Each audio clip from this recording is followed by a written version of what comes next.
this episode, we're going to talk about if you can take progesterone continuously in perimenopause. I'm Dr. Davidson from Progress Your Health. And I'm Dr. Mackey from Progress Your Health. So this one is actually an extension question, like a second question from Victoria, which we did a couple of episodes ago. She sent in another question a few days later.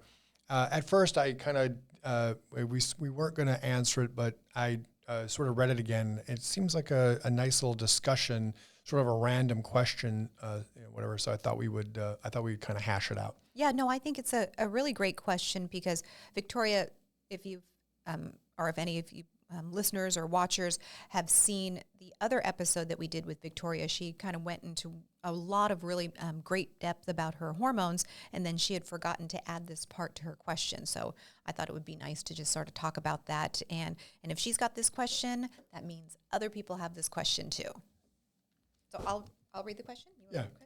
You always read the question. I always read the question. I got marbles in my mouth, so I like you reading the question. All right.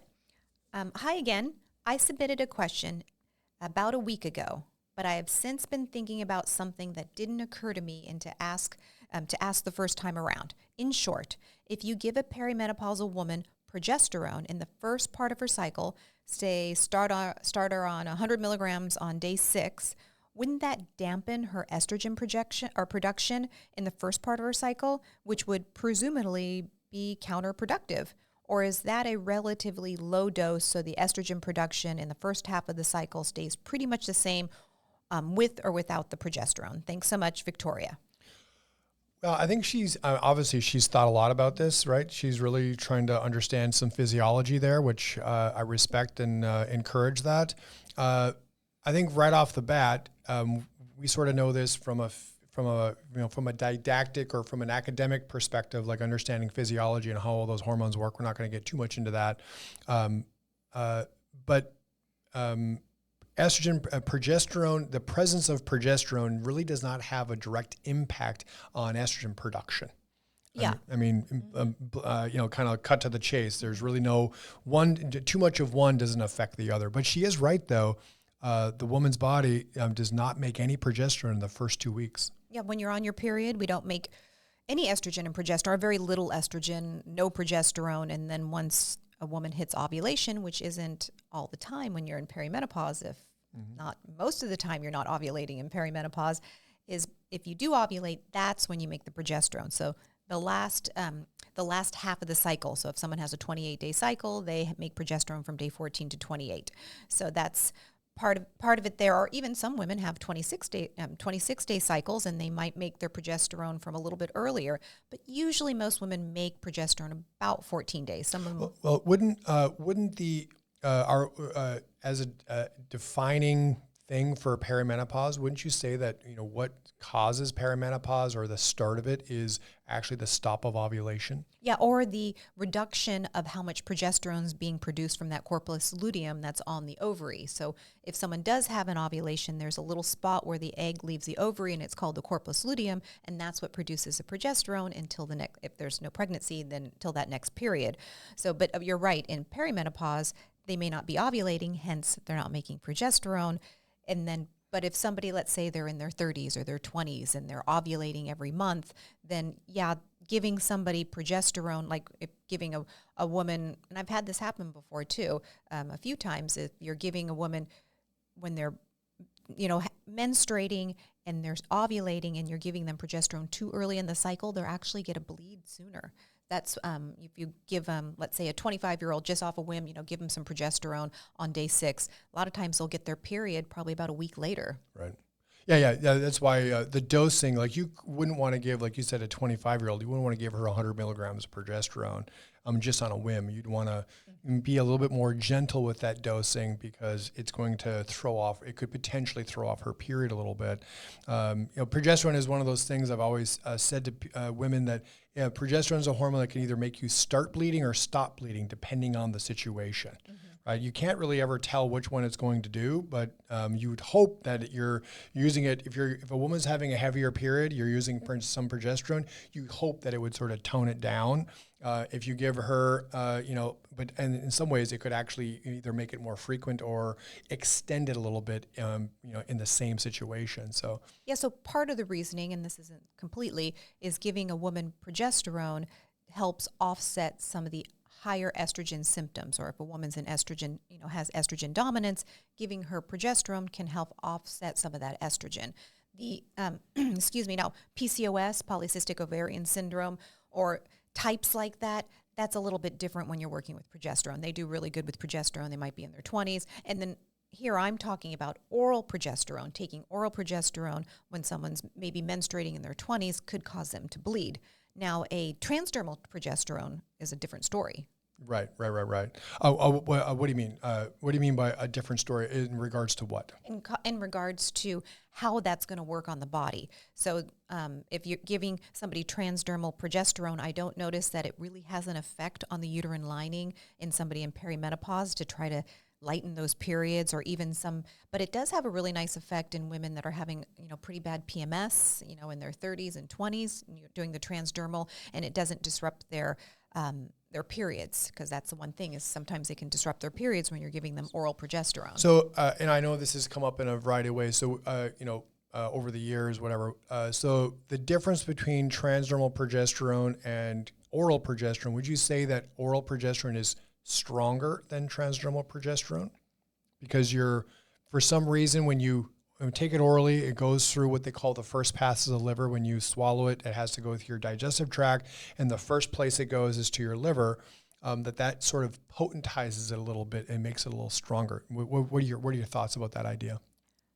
I guess the adjective stronger is kind of, I'm not really sure how to answer that. So yeah. You're right. When you do take, and I don't think stronger is the right descriptor for it. It's just because it's a completely different effect. Oral versus transdermal, it's a completely different effect. But we should know why, but I don't really know how to articulate that. Because we do know when you do oral progesterone, it does help thin the lining of the uterus so periods can lighten up. I don't see that with transdermal cream progesterone. Right. When you're giving someone oral progesterone, it can make them sleepy. Like when I took my progesterone last night, because I'm on arrhythmic dosing, I think I took 500 milligrams of progesterone because that was my dose that I needed last night. Ooh, I got real sleepy. Now, if I took that during the day, that would not be a good thing, so I take that at night. Now, if I took transdermal progesterone during the day, I give a lot of women sometimes some transdermal progesterone, and a lot of them don't get that sedating kind of tired feeling. Some women do, but most of them don't. So you see kind of a difference there. Mm-hmm. But I do feel like the transdermal creams are really nice for the mood. I have seen really, and especially when you're trying to help somebody with some kind of anxiety or moodiness during the day, the transdermal creams are really nice. The one thing that we do know when you're saying stronger, when you take oral progesterone, it goes into the bloodstream and you can check the levels of the progesterone into the blood, but transdermal cream works differently. Yeah, right. You don't see as much of a blood effect from transdermal progesterone. I think it's more in the lymphatics, right? Yeah. It doesn't. You do a blood test before and after, and it won't. Baseline won't change very much. So it doesn't mean that's not affecting you. It's just not showing up in the blood. Right. I think, like I said, I think we had talked about that before, and we were talking with some pharmacists and kind of, hashing out a little bit of these hormone things. Is the progesterone, when you test it in the blood, if it's transdermal cream, it's not going to show up. It's going to show very low. It doesn't mean that it's not in your system. It actually travels through the lymphatic system. Yeah, and some of that I think is is a little bit of the testing too. But in her case, now another way that we know from experience, right? We're not even looking at physiology, just from experience, because we have given menstruating women of all ages, and of course postmenopausal women, those don't really count, but pretty much any woman that's getting a period. She's asking if you give progesterone in the first half of the cycle and it's going to reduce estrogen production, then you would expect that the progesterone would turn off the period, right? It would just stop it, because if you're reducing estrogen production, then you wouldn't have a period anymore. Progesterone really doesn't do that. No, what I've just from experience of, we worked with women with hormones for 20 years, is when I've given a woman progesterone all month long in perimenopause. Maybe they stop during their period, day 1 to 4, they restart on day 5. I don't notice that their estrogen levels change when I check their estrogen levels. Right. I mean, every day is a little different because you're still cycling when you're in perimenopause. So, your estrogen levels on day 12 are going to be different than on day 25, are going to be different on day 7. But I don't really see too much stunting of the estrogen levels from taking the oral progesterone. Same with the transdermal, obviously. I don't see any change with the estrogen with the transdermal. But the one thing to kind of take away from this that I think is important is when someone's in perimenopause, their progesterone is low, so the estrogen becomes kind of the leader, and you can't rein in some of the negative effects of estrogen. I mean, estrogen's an amazing hormone. She's awesome. She does so many things, but can be a little bit of a runaway train with some of those symptoms like breast tenderness, like moodiness, like water weight gain, carb cravings, trouble sleeping, being irritable, but then you flash into being nostalgic and anxiety at the same time. It's, there's so much that can, and even acne can pop up, and that's not really necessarily an estrogen issue, but that's because the testosterone and the DHEA, they don't have the progesterone there to kind of rein it in. Now, like you were saying, well then, if somebody's not making progesterone all month long when they're menstruating or they're cycling, how come that they're only making it that last half of the cycle? How come they don't feel terrible that first half of the cycle?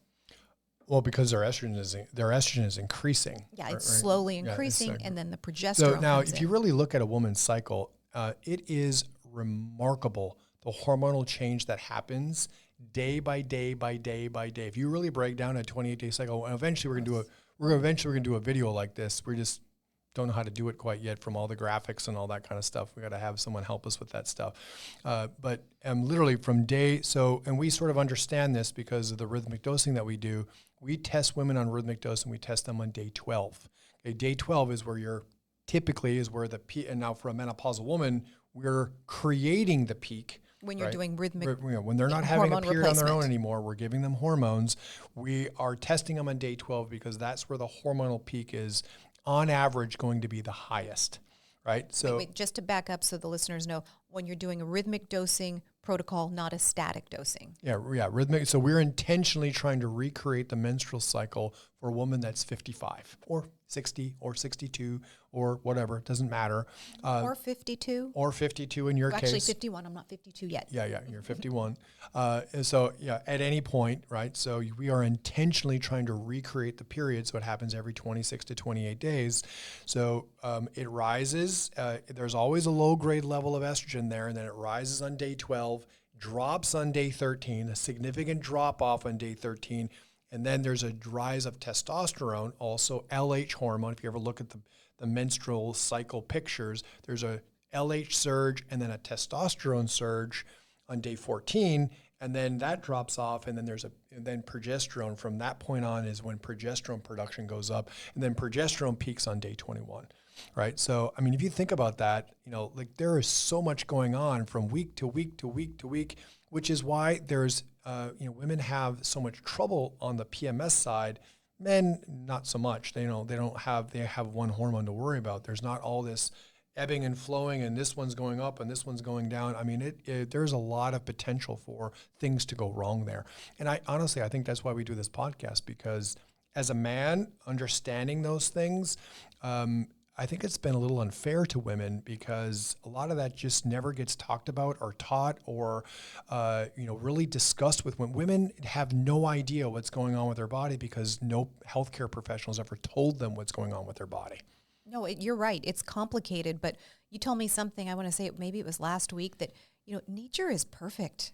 It really does. Mm-hmm. It does not make mistakes. So the female, cycle is pretty amazing with the estrogen coming up, and then you have ovulation, and then progesterone comes up, and progesterone the last half of the cycle actually upregulates your estrogen receptors for the first half of the cycle, which upregulate your progesterone receptors for the last half of the cycle. There's so many things going on that doing hormone replacement, we are nowhere near we're just, I don't even know what you would even consider. We're just, kind of helping the system, but we could never truly recreate it. I do feel like the rhythmic dosing is the closest you can to recreating the natural cycle. But restoring, physiologic, not super physiologic, but physiologic levels of estrogen for a woman. And that's why in this question, it's interesting because Victoria's asking, is that going to be counterproductive if you're giving progesterone all month long to the estrogen but you can't recreate that natural cycle like I've seen with other practitioners, and I've done it myself too, where you give them, estrogen all month long and then progesterone that last half. And it's all static dosing except for that last 14 days. It just doesn't, it isn't the same finesse as changing the hormones like it is in a natural cycle. Sorry, I was just want to say one more thing. Go ahead. So the real take-home part in this is when you give a perimenopausal female, hormones from day 4. The reason you don't give it when you're on your period is because you don't want to take any hormones on your period. You want that entire lining to slough off, nothing to hinder the lining of the uterus from coming out. So you always start that progesterone and, on that day 4 and take that the whole month long until you get your next period. You're really doing that because in perimenopause, one of the hallmarks is low progesterone. And then something that we've seen in our practice is the women that only take that progesterone the last half of the cycle feel great then, but don't feel great that first half. They feel better when they're on their progesterone. And if you only give it to them from day 14 back to their period, they come back eventually and say, can I take my progesterone all month? Because they just feel better. Or it affects their sleep. Or now some women, to Victoria's point, some women, and usually they're either just starting, they're either in PMS phase, so 20s or 30s, or they're in the early part of perimenopause. So let's say they're in their late 30s or early 40s, where and using her dose, she says 100 milligrams. So let's say we start them on 100 milligrams. Doesn't matter if they can start at any day of the month, right? Doesn't matter. They just start taking it, and they go through a cycle, and then they realize by the second cycle that they don't feel as good in that first half of the cycle. They feel like they just got over their period, but they feel like they're going to get their period again. Would you would you say that it just feels that way? Introducing that progesterone, so sometimes you might start lower in that first half and then do a little higher in the second half, or you can start low and, it's better to less is best and then work your way up. But you're right, sometimes starting that progesterone, because in perimenopause, you're not really making a lot of progesterone, that reintroducing that, even though it's bioidentical, it looks exactly like what your own body would produce on its own. It's like your body has to get used to it. It's, you might feel a little puffy and feel a little crampy. Like, where's that coming from? You might not be sleeping as great. But then, your body gets used to it, like you're saying. Well, like in that first 2 weeks, though, I guess my point is that the first 2 weeks, when the woman's body is not actually making her own progesterone, you add some in. If the dose is too high, it can be a little bit, like she says, a little counterproductive. It can make them feel a little worse, right? Then they get to ovulation, and then they want the higher progesterone, so that's where we'll end up cycling it sometimes. So they might take 50 milligrams for the first 2 weeks, like you say, right after their period to day, 11, 12, 13, and then bump it up to 100 milligrams, as an example, from day 13 or 14 all the way back to their period again. Right, because technically, to her point, she's sort of right. The progesterone does not affect the estrogen production, but the presence of the progesterone in that first 2 weeks could make a woman not feel so great. Yeah, as her body's getting used to it, or maybe it's a little bit about the dose, like you're saying about the dose. The dose. If you lower it, then she can tolerate it fine. And really it does come down to the dosing, whether it's 50, 25, 50, 75, 100, it doesn't matter. So, and I just had a woman, a patient the other day, just request if she could go from, because she's doubling it, right? So she's going 100 to 200, and she's sort of saying that it's a little bit of too high of a dose now. She's asking if she can go to 75 and then double it, right? So she can go from 75 to 150 because the 200 was actually a little too much. Right, so she's actually having that problem on the second half of the cycle as opposed to the first half. But she wants it all month long, just to give her that support. The full 28 days or however long her cycle is. Yeah, and one thing that we might want to just share a little bit is before we did this podcast, we talked a little bit about if this is going to reduce fertility. Now, in perimenopause, fertility is already reduced. Now, never say never, but I wouldn't use taking progesterone. It's kind of like a little bit of there's a few different thoughts on that. Sometimes when we've given people progesterone, women progesterone and thyroid, they get pregnant, but that's what they were looking for. That was great. That's what we wanted.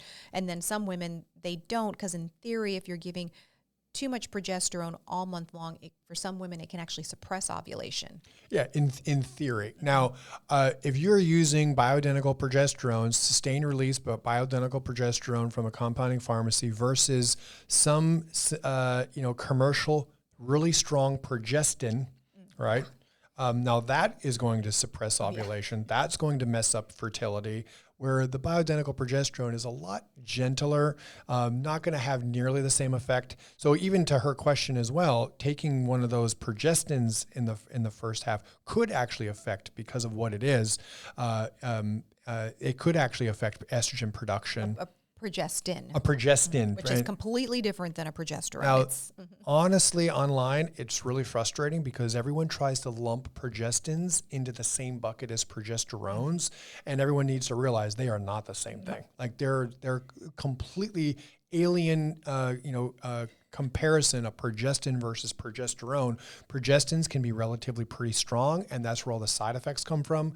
The progesterone, not really, there's really not too much to worry about with bioidentical progesterone. No, and like I said, we've had lots of women that have I've given them some progesterone to try to work on fertility with them. And I don't know how it's like you put something in the water or something, because I've never seen how many women you've helped get pregnant over the years. It's a lot. Oh, and it's super fun. Yeah. It's a lot. It's neat. It's definitely, it's when they want to, it's fun. Okay. Sorry, we had a little dead spot there.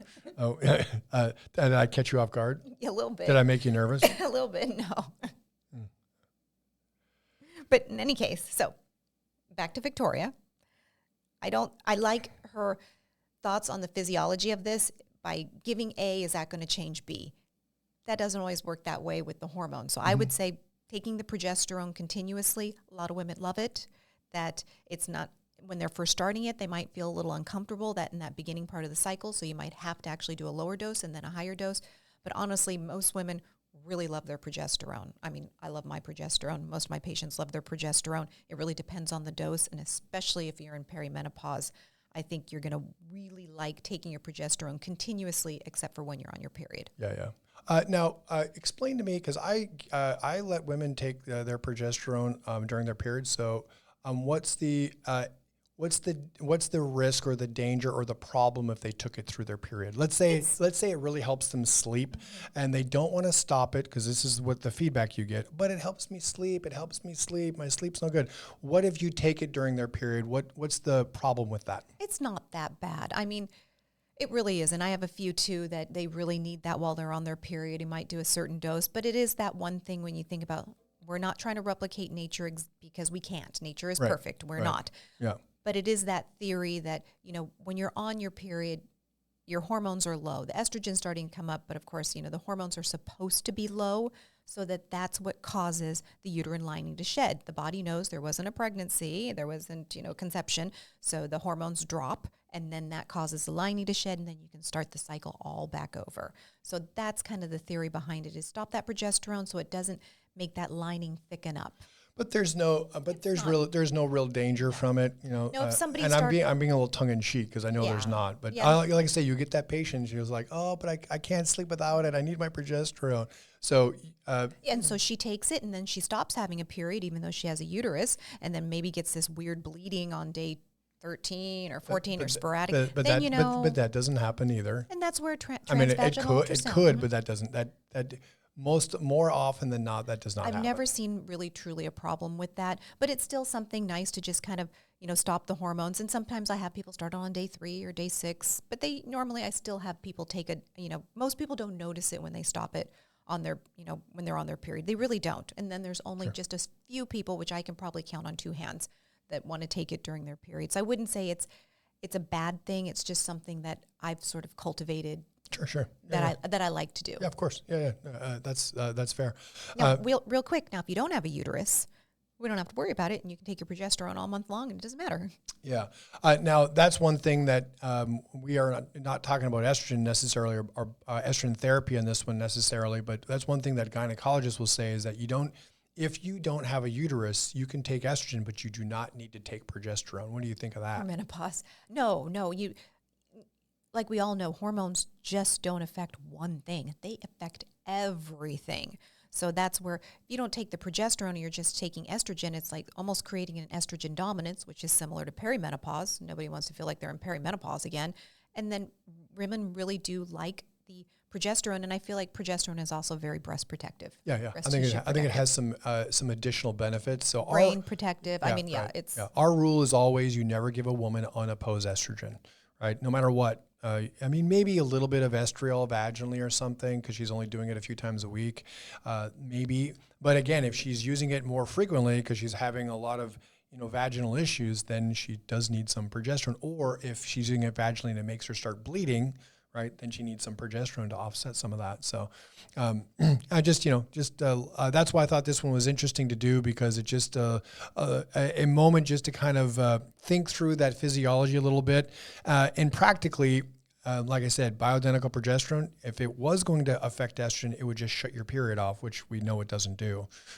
Unlike some of the progestins, that certainly could happen for sure, which we don't really prescribe those ever for any reason. Yeah, and I wanted to, once we kind of dove into this, I'm really glad we did talk about this because I think this is important. And Victoria is one of our, she listens to all our podcasts. She's awesome. She's sent us many questions before. I certainly appreciate it. So I really wanted to reach out and, tell her I'm thank you and also answer her question, hoping it'll help other people too. Yeah. So lo and behold, good idea, but yes, you can take progesterone all month, and it's not counterproductive. It seems counterproductive, but it actually is more beneficial than not. And I think women out there that are actually taking progesterone, they probably would agree, right? Yeah. They would be like, oh yeah, I got to take my progesterone all month. Mm-hmm. So, anything else to add? Are we finished with Victoria's question? I think we're good. Okay. Until next time, I'm Dr. Mackey. And I'm Dr. Davidson. Take care. Bye-bye.